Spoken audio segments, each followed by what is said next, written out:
ओम शक्ति ओम शक्ति ओम शक्ति ओम ओम शक्ति ओम शक्ति ओम शक्ति ओम ओम शक्ति ओम शक्ति ओम शक्ति ओम ओम शक्ति ओम शक्ति ओम शक्ति ओम इच्छा शक्ति ज्ञान शक्ति क्रिया शक्ति ओम इच्छा शक्ति ज्ञान शक्ति क्रिया शक्ति ओम इच्छा शक्ति ज्ञान शक्ति क्रिया शक्ति ओम इच्छा शक्ति ज्ञान शक्ति क्रिया शक्ति ओम ओम शक्ति ओम शक्ति ओम शक्ति ओम ओम शक्ति ओम शक्ति ओम शक्ति ओम ओम शक्ति ओम शक्ति ओम शक्ति ओम ओम शक्ति ओम शक्ति ओम शक्ति ओम ओम शक्ति ओम शक्ति ओम शक्ति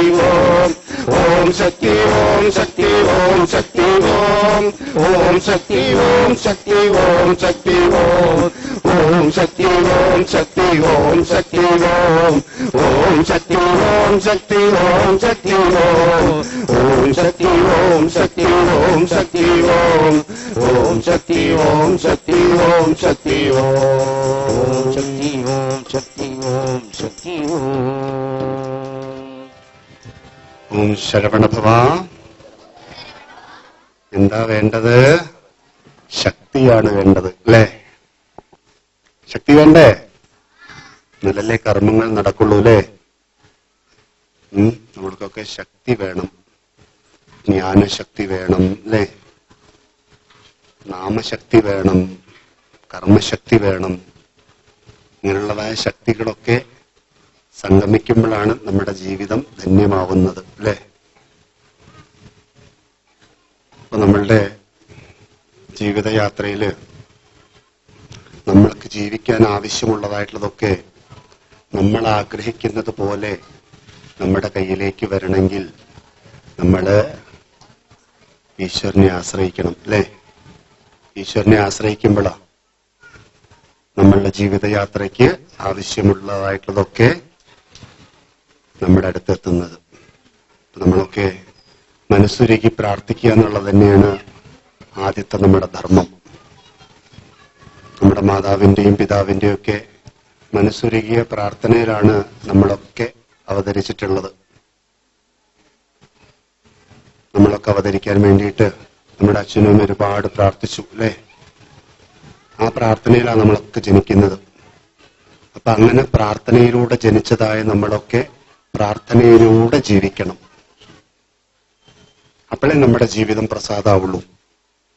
പ്രസാദാവണ്ടേ? ആവണം. അങ്ങനെയുള്ളതായ പ്രസാദമായിട്ടുള്ള ജീവിതം നമുക്കുണ്ടാവണമെങ്കിൽ നമ്മളെല്ലാവരും പ്രാർത്ഥനയ്ക്ക് വലിയ പ്രാധാന്യം കൊടുക്കണം. നമ്മള് ഈ വിദ്യാഭ്യാസ കാലത്ത് പഠിച്ചാൽ മാത്രം പോരാ, പ്രാർത്ഥിച്ച് പഠിക്കണം. പ്രാർത്ഥന എന്ന് പറയുന്നത് എന്താണെന്നറിയോ? മനസ്സ് തുറക്കുക എന്നുള്ളതാണ്. നമ്മുടെ മനസ്സ് തുറക്കണം അല്ലേ? നമ്മളൊക്കെ പരീക്ഷയ്ക്ക് പോകുമ്പോ എന്താ പറയാ?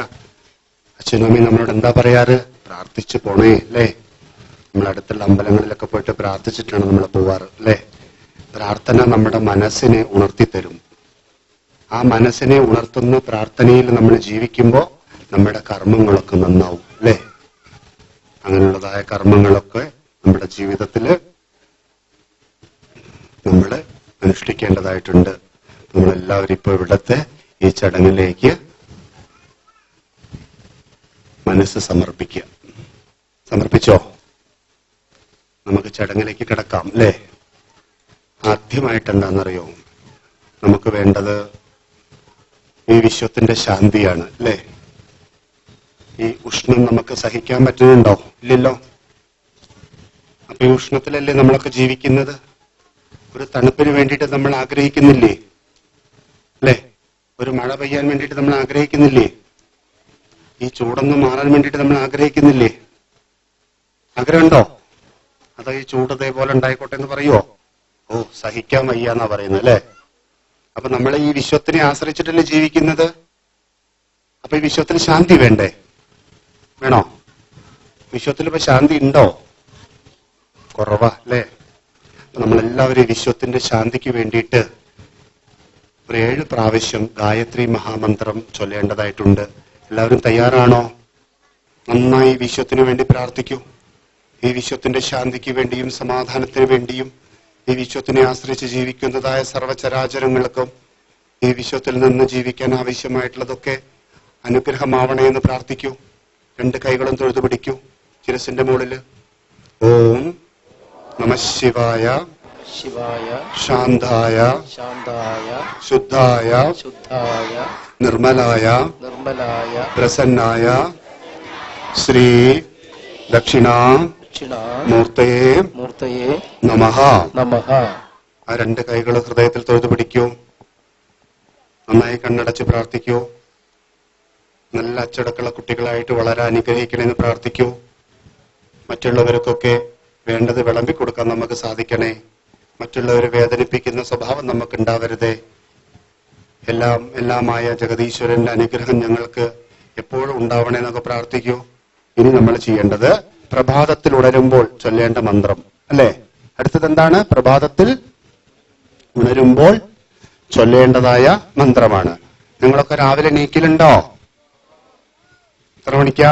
8, 7, 6, 5 മണിക്ക് എണീക്കില്ലേ? ആ, അച്ഛനും അമ്മ എത്ര മണിക്കാണ് എണീക്കുക? 7 മണിക്കോ?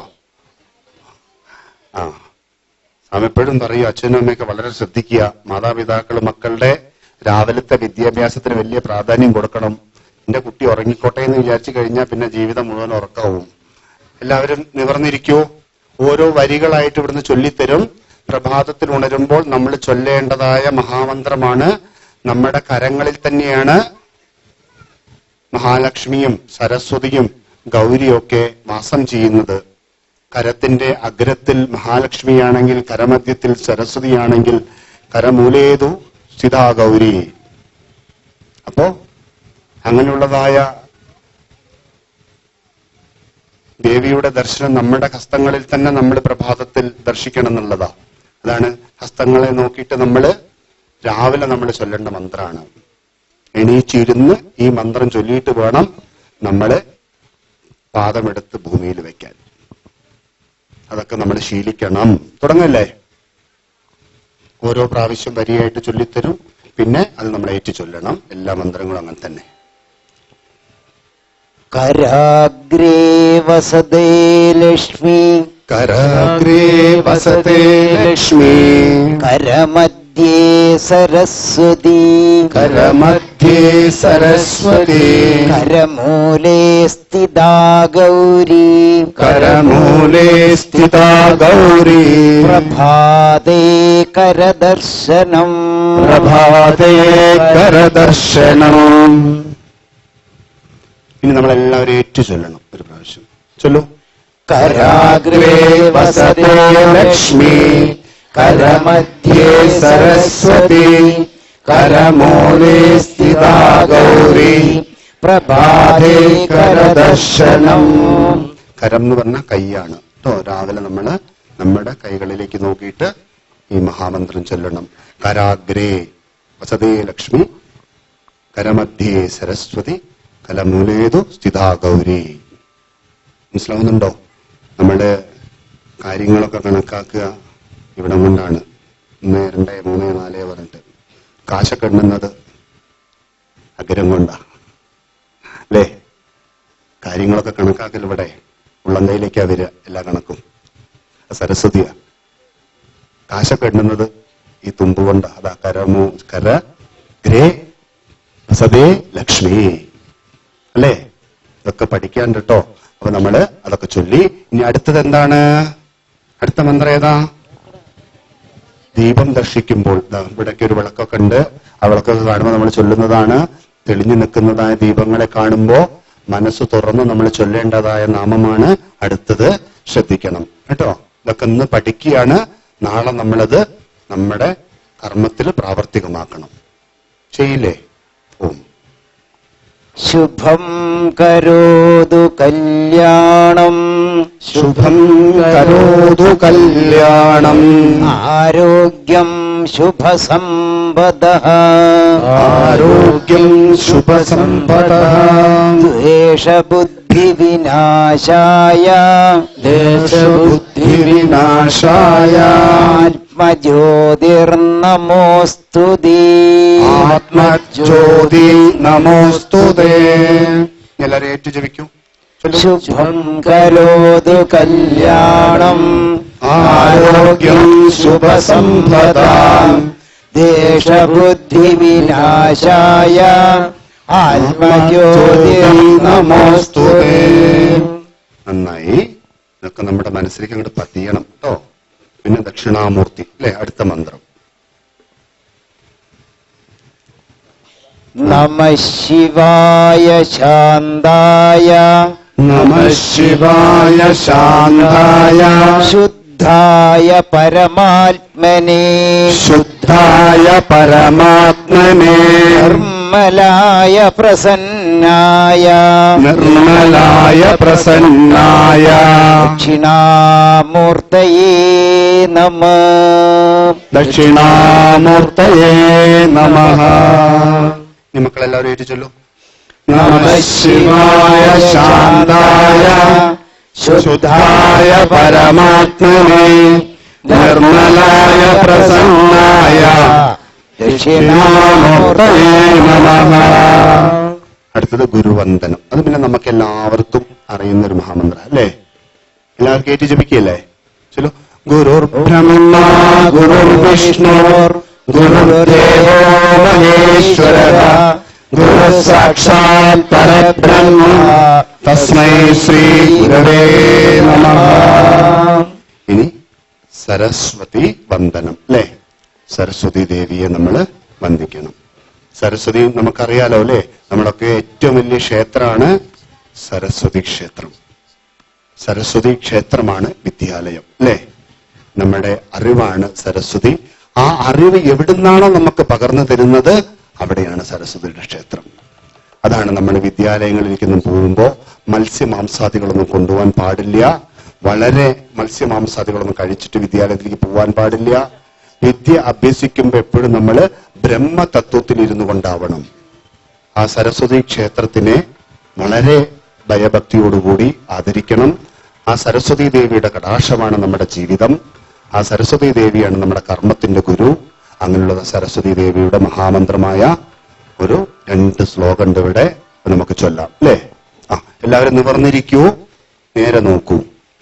സരസ്വതി നമസ്തുഭ്യം സരസ്വതി നമസ്തുഭ്യം വരദേ കാമരൂപിണി വരദേ കാമരൂപിണി വിദ്യാരംഭം കരിഷ്യാമി വിദ്യാരംഭം കരിഷ്യാമി സിദ്ധിർഭവതു മേ സദാ സിദ്ധിർഭവതു മേ സദാ.